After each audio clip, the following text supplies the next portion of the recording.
あ、いいえいいえ、もうしょうがない。取れないんでしょ。そこから行けそうだ。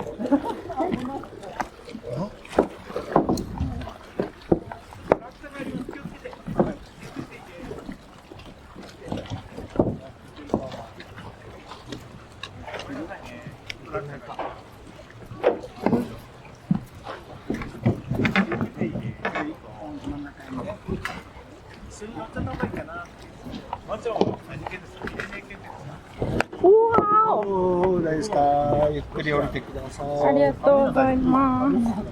こうステップで一緒に来てもらった方が多分怖がらない。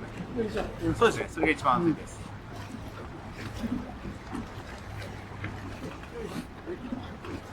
お客様だけセーフティージャケット。